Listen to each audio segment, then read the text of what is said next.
The morning air in Millbrook carried a quiet tension, a stillness that hinted at the storm beneath its surface. Marcus Johnson, 32, stood outside Joe's auto shop, the faint hum of the town waking up behind him. The shop was more than a business, it was a testament to his resilience, a beacon of hope built from years of hard work. Inside, the walls bore framed photos and newspaper clippings, each telling a piece of his story, a man who had defied the odds to become a pillar of his community. Yet, as Marcus adjusted the miniature wrench pin on his collar, a gift from his late father, he couldn't shake the unease that had settled in his chest, as if the town itself were holding its breath. Across town, Officer Brian Hawkins drained his coffee, his gaze heavy with discontent. The lines on his face seemed etched deeper with every passing year, a map of frustrations he carried like armor. Beside him, Rookie Officer Sarah Martinez adjusted the rearview mirror in their patrol car, her idealism clashing with the reality of her partner's cynicism. Hawkins's gruff demeanor and veiled comments about the changing town unsettled her, but she said nothing. The silence between them was broken by the crackle of the radio, dispatching them to Joe's auto shop. Hawkins's expression darkened, and Sarah felt the weight of unspoken tension settle between them as the cruiser sped toward Main Street. The shop door chimed softly as Marcus looked up, his heart sinking at the sight of the officers. He greeted them with calm professionalism, but the atmosphere shifted almost immediately. Words were exchanged, questions turned sharp, and before Marcus could process the escalation, he was face down on the cold floor, handcuffed. Through the haze of disbelief, his eyes met Sarah's, a flicker of uncertainty flashing in hers before she looked away. Outside, Mrs. Chin watched from her flower shop, her trembling hands recording the scene as her heart ached for the man she'd known since he was a boy. Unseen by all, the gears of Millbrook's fragile equilibrium began to turn. From the newsroom where Alex Chin pieced together troubling patterns to City Hall where Councilwoman Evelyn Brooks prepared for a fight she knew would be uphill, the arrest of Marcus Johnson became more than an incident. It was the spark that would force Millbrook to confront its deepest truths, unraveling the threads of a community bound by both hope and prejudice. The story unfolds in the sprawling realm of Vandrel, a land where ancient magic intertwines with industrial innovation. Towering cities of brass and glass pierce the skies, while the wilderness beyond teems with untamed magic. Rivers glow faintly at night, infused with arcane energy, and the air hums with the tension between progress and tradition. The people of Vandrel are divided into two main factions, the technomancers, who harness magic through machines, and the wild binders, who channel raw magic through their connection to nature. This uneasy coexistence fuels both collaboration and conflict. The protagonist, Cale Vayer, is a young technomancer prodigy with a mechanical arm of his own design, a relic of a childhood accident. His sharp intellect is matched by his fierce ambition to prove himself, but his arrogance often alienates others. Cale's initial goal is to uncover a lost artifact rumored to amplify magical energy, a discovery he believes could solidify his place among Vandrel's elite. However, his obsession blinds him to the artifact's potential dangers.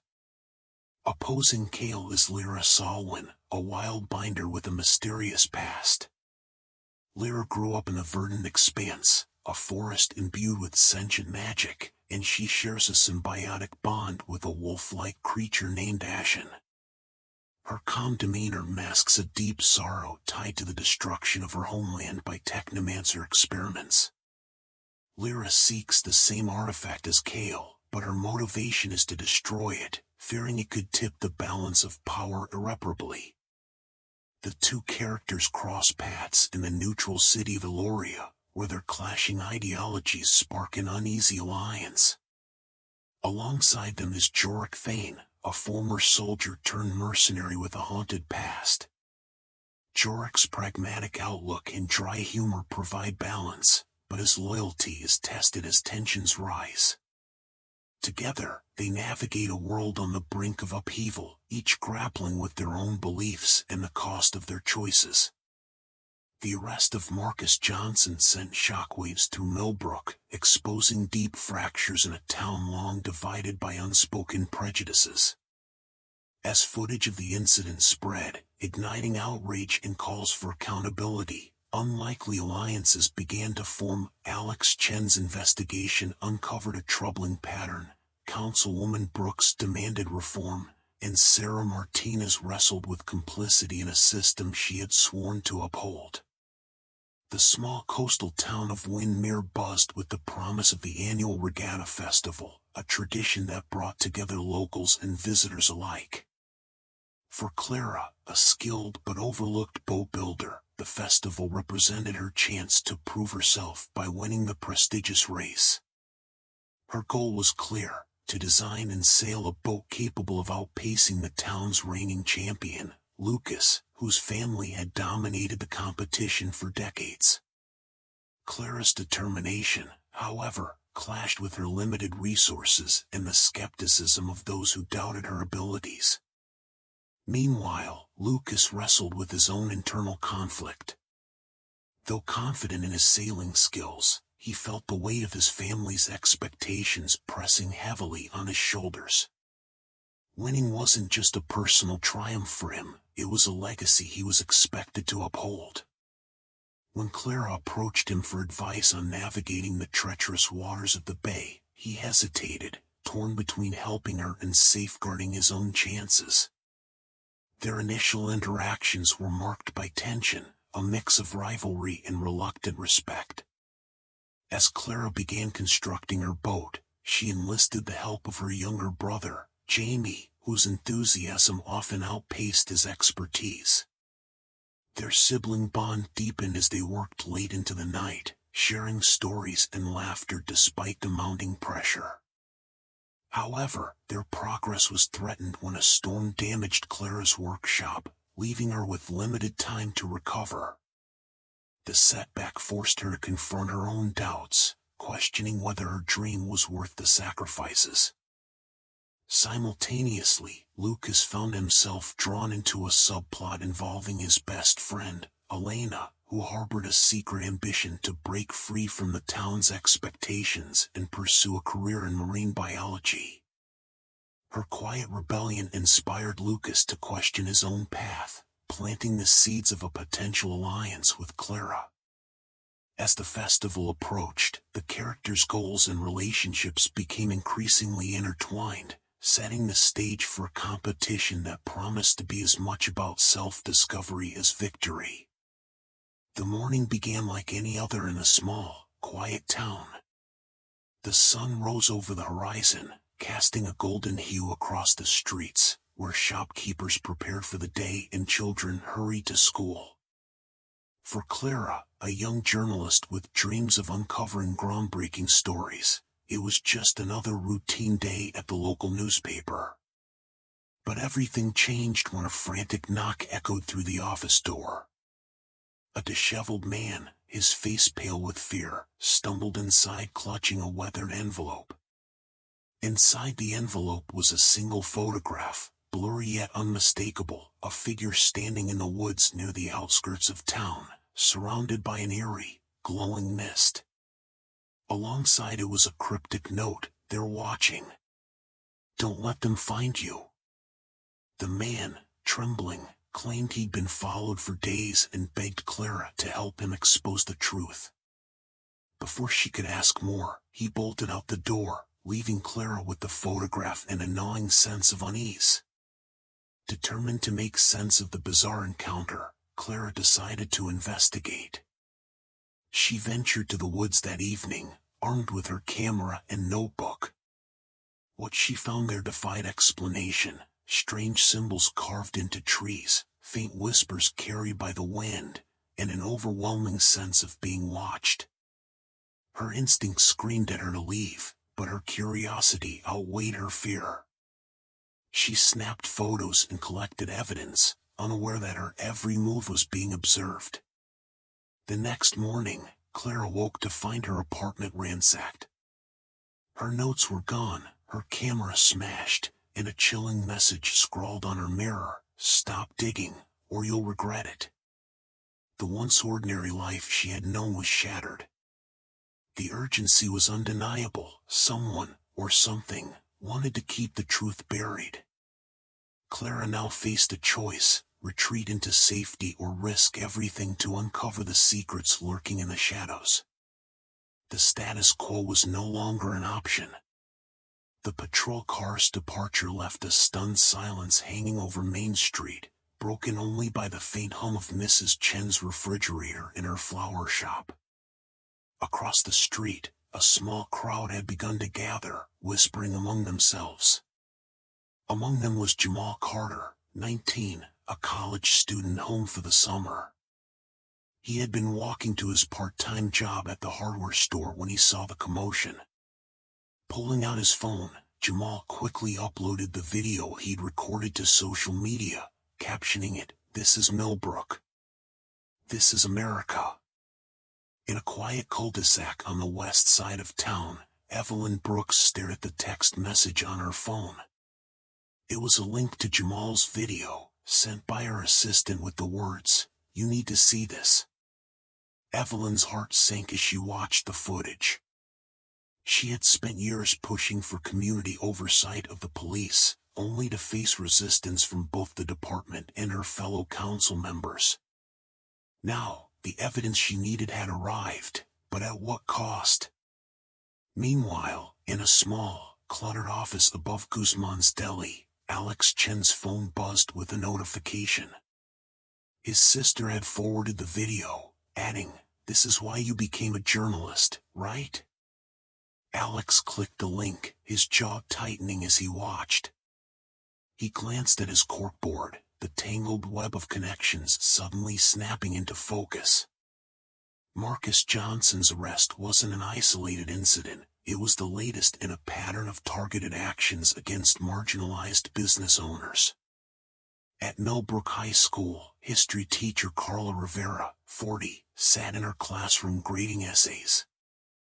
Her students had been exploring the civil rights movement, and she'd encouraged them to draw parallels to modern-day issues. When a notification popped up on her phone, she clicked the video link out of curiosity. As she watched, her hands trembled. She resolved to bring this incident into Monday's lesson, determined to teach her students the importance of standing up to injustice. Elsewhere, in a dimly lit bar on the outskirts of town, retired Police Chief Walter Grayson, 67, nursed a glass of whiskey. He had seen the video, too, forwarded by an old colleague. Grayson shook his head, muttering to himself about the new breed of officers. He had his own complicated legacy in Millbrook, one he wasn't sure he wanted dragged back into the spotlight. As the video spread, the town's divisions began to surface in conversations at dinner tables, on sidewalks, and in online comment sections. Some defended the officers, while others decried the systemic issues it revealed. What had started as a quiet morning was now the beginning of an uproar that would force Millbrook to confront its identity, its values, and its future. The patrol car's departure left an eerie silence on Main Street, broken only by the hum of Mrs. Chen's refrigerator in her flower shop. Her trembling hands lowered the phone as she glanced at the footage she'd just captured. A pang of guilt mixed with resolve coursed through her. She thought of Marcus's father, who had once fixed her son's bicycle for free, and of Marcus himself, who had always greeted her with kindness. She knew this wasn't just about one man, it was about a pattern that had gone unchallenged for too long. She hit send, forwarding the video to her nephew Alex at the newspaper. Across town, Alex Chen's phone buzzed on his cluttered desk. The video filled his screen, and his stomach churned as he watched the scene unfold. It wasn't the first time he'd seen evidence of questionable arrests, but this one struck a nerve. His mind raced as he connected the dots on his corkboard. He thought of the whispers he'd heard from local business owners, the uneasy glances exchanged when police cruisers passed by. This wasn't just a story, it was a chance to expose the truth. But he also knew the risks. Challenging the police in Millbrook wasn't just a professional gamble, it was personal. His family's flower shop had already been vandalized once after a critical editorial he'd written. At City Hall, Councilwoman Evelyn Brooks stared at the text Mrs. Chin had sent her. She recognized Marcus immediately. She'd attended his shop's grand opening, cutting the ribbon herself. Evelyn had spent years advocating for body cameras and community oversight, only to be stonewalled by the police union. Now, with this video, she saw an opportunity to reignite the fight. But she also knew it would provoke fierce backlash. Her re-election campaign was months away, and this would make her a target. Back at the station, Sarah Martinez sat in the patrol car, her hands gripping the steering wheel. She replayed the arrest in her mind, unable to shake the look in Marcus's eyes. Hawkins's words echoed in her ears, "You've got to assert control, or they'll walk all over you." But this didn't feel like control, it felt like something else entirely. She glanced at Hawkins, who was typing up the report with a smug expression. The rookie officer faced a choice: stay silent and preserve her career, or speak up and risk everything. Meanwhile, Marcus sat in a holding cell, his thoughts a whirlwind of anger and fear. He thought of Zoe, who would be waiting for him to pick her up from school. He thought of the shop, now empty, its doors wide open, vulnerable to theft. But most of all, he thought of the fight ahead. He wasn't just fighting for himself, he was fighting for his daughter, for his father's memory, for every person in Millbrook who had been made to feel they didn't belong. As the clock ticked on, the video began to spread. Mrs. Chen's footage reached social media, sparking outrage and solidarity in equal measure. The town's divisions deepened, with some rallying behind Marcus and others defending the officers. Tension simmered, ready to boil over. Millbrook, once a quiet town, was now a battleground, and every player in this unfolding drama faced a moment of reckoning. The arrest of Marcus Johnson sent shockwaves through Millbrook before the patrol car even reached the station. By the time the sun reached its zenith, whispers of the incident had spread from Mrs. Chen's flower shop to the deli and beyond. The town, usually quiet in its routines, began to hum with unease. At Joe's auto shop, the security footage was already being reviewed by Marcus's assistant, Jamal, who had arrived moments after the police left. His hands trembled as he copied the files onto a flash drive, knowing the importance of what he'd just witnessed. Across town, Officer Sarah Martinez sat in the precinct's break room, her coffee untouched. The image of Marcus's face, a mix of anger and betrayal, haunted her. She thought about the training sessions she'd attended, the promises she'd made to herself to be different, to uphold justice. Yet, in the heat of the moment, she had frozen, her silence complicit in the chaos. Her stomach churned as she replayed the scene, questioning every choice she hadn't made. Meanwhile, journalist Alex Chin stared at his corkboard, his mind racing.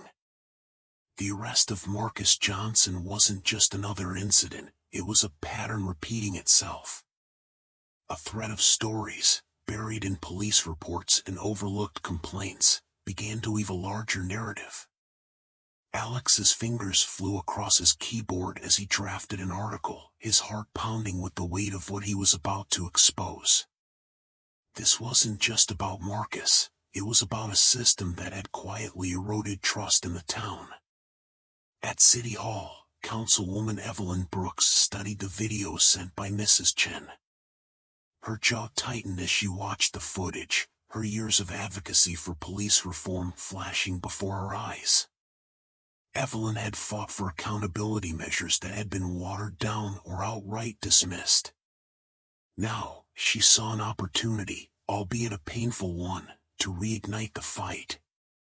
She picked up her phone and began calling allies, knowing this moment could be the turning point Millbrook desperately needed. Back in the holding cell, Marcus sat on the cold bench, his thoughts a storm of anger and fear. He thought of Zoe, wondering how he'd explain this to her. His father's words echoed in his mind, but for the first time, they felt like a burden rather than a guiding light. Yet, as despair threatened to take hold, a spark of resolve ignited within him. He wouldn't let this define him, not again. Outside the precinct, a small crowd had begun to gather, their murmurs growing louder with each passing moment. Some held signs hastily scrawled with messages of support for Marcus, while others simply stood in solidarity. The tension in the air was palpable, a mix of outrage and determination. The town was waking up, not just to the injustice of Marcus's arrest, but to the deeper fractures that have long been ignored. The stage was set for a confrontation that would test every character involved, pushing them to the brink of transformation. The quiet hum of the patrol car's engine was drowned out by the storm brewing in Marcus's mind. He sat rigid in the back seat, his wrists aching from the cuffs, his thoughts a chaotic swirl of anger, fear, and disbelief. Through the tinted glass, he caught glimpses of Main Street, the deli, the flower shop, the faces of neighbors frozen in shock or hurriedly turning away. It was a walk of shame he hadn't anticipated, not after years of trying to prove he belonged. In the front seat, Sarah Martinez wrestled with her conscience. Hawkins's heavy silence was suffocating, but her own guilt was louder. She replayed the scene in her head, the tension, the escalation, the moment she could have stepped in and didn't. Her fingers gripped the steering wheel tighter as she glanced in the rearview mirror, meeting Marcus's eyes for the briefest of moments. Something unspoken passed between them, a connection she couldn't ignore, but didn't yet understand. Across town, Alex Chen's phone buzzed with a notification. The footage Mrs. Chen had recorded was spreading fast, its raw, unfiltered clarity sparking outrage online. Alex leaned back in his chair, his mind racing. He had been chasing stories of police misconduct for months, but this was different. The video was a flashpoint, a tangible piece of evidence that could expose the systemic issues he'd been struggling to articulate. He knew he had to tread carefully. His family's flower shop had already been targeted by vandals once before, and this story would put them in the crosshairs again.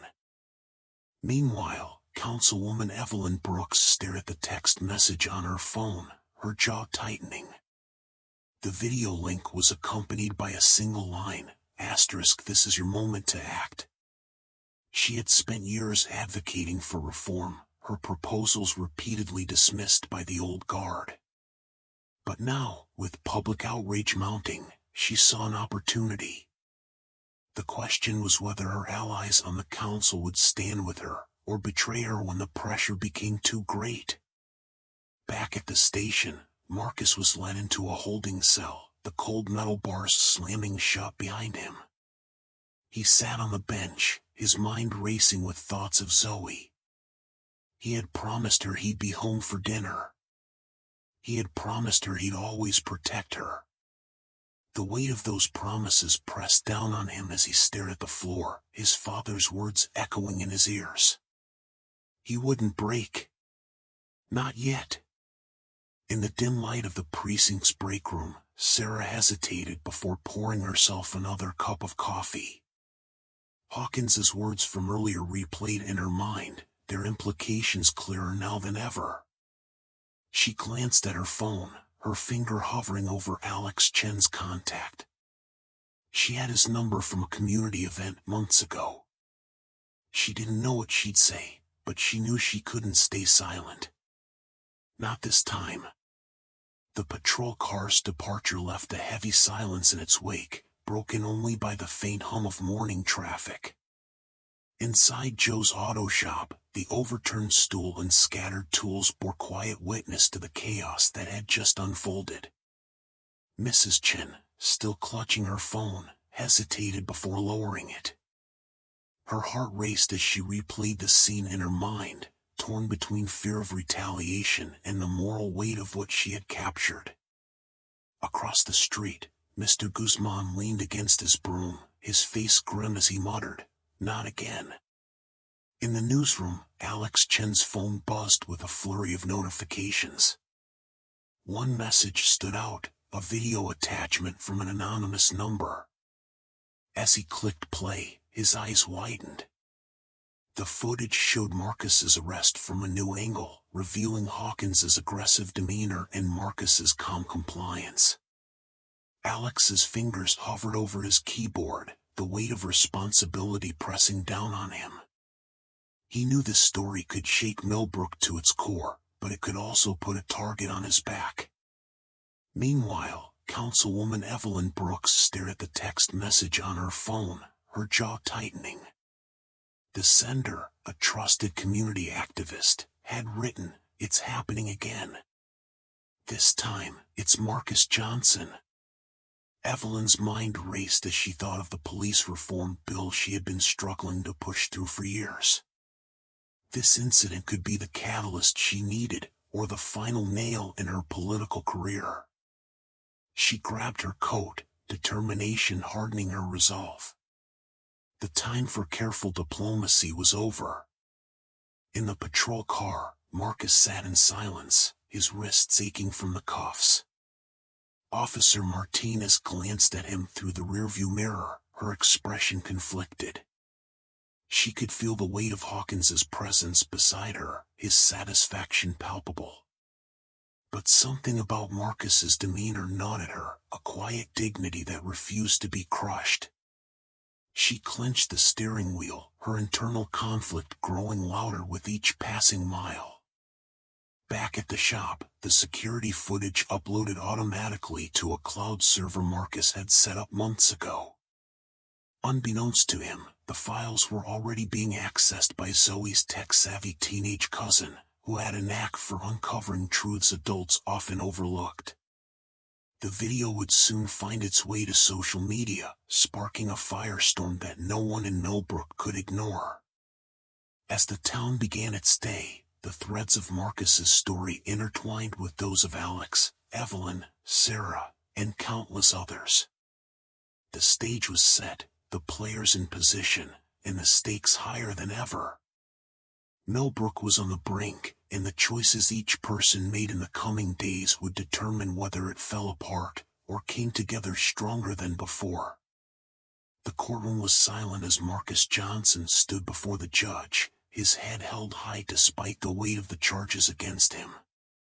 The prosecution's case, built on Officer Hawkins's testimony, began to crumble when Alex Chen's investigative reporting was introduced as evidence.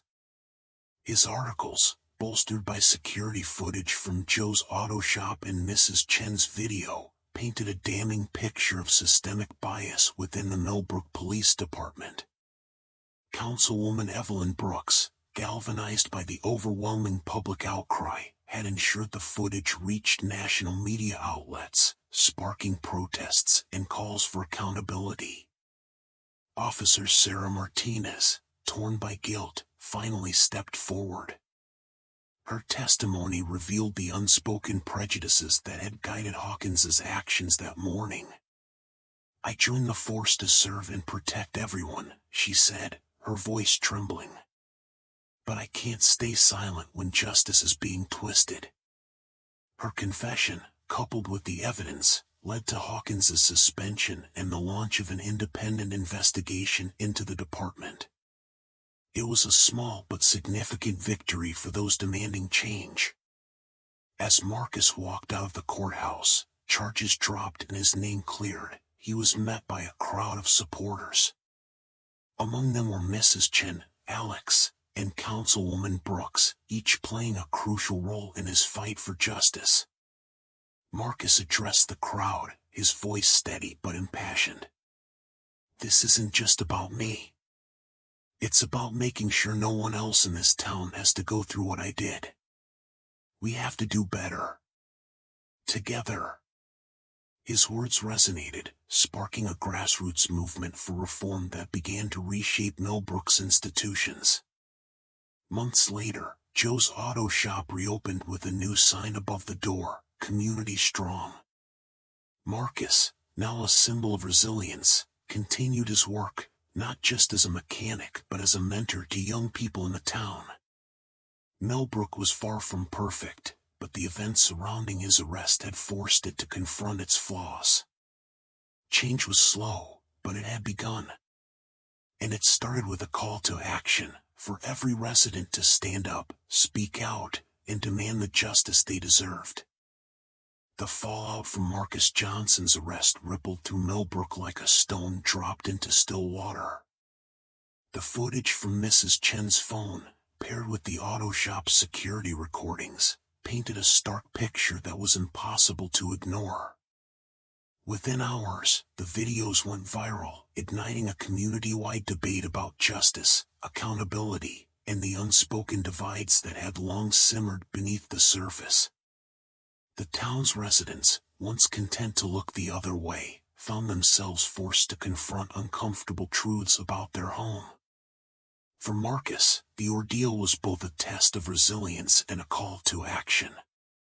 Released on bail thanks to the swift intervention of Councilwoman Evelyn Brooks, he returned to his shop to find it surrounded by supporters, customers, neighbors, and even strangers who had been moved by his story. Determined not to let this moment define him, Marcus began organizing community forums, using his experience to advocate for change. His voice, steady and resolute, became a rallying cry for those who had long felt unheard. Officer Sarah Martinez, haunted by the events of that morning, faced the crossroads of her own. Torn between loyalty to her partner and her growing disillusionment with the system, she made the difficult decision to speak out. Her testimony about Hawkins's conduct, combined with the mounting evidence of misconduct, became a catalyst for an internal investigation that would ultimately shake the foundations of the Millbrook Police Department. For Sarah, it was a painful but necessary step toward the ideals that had first drawn her to the badge. As the town grappled with its reckoning, journalist Alex Chen's exposé on systemic bias brought national attention to Millbrook. His work not only highlighted the need for reform but also underscored the power of truth in the face of injustice. Meanwhile, Evelyn Brooks spearheaded a sweeping initiative to address police accountability, vowing to ensure that Marcus's experience would not be in vain. In the end, Marcus stood in front of a packed town hall, his daughter Zoe beaming in the front row. "Change doesn't come easy," he said, his voice firm yet hopeful. "But it starts with us, with refusing to stay silent, with standing together." As applause filled the room, the sun dipped below the horizon, casting Millbrook in a softer light. The town was far from perfect, but for the first time in years, it was moving towards something better.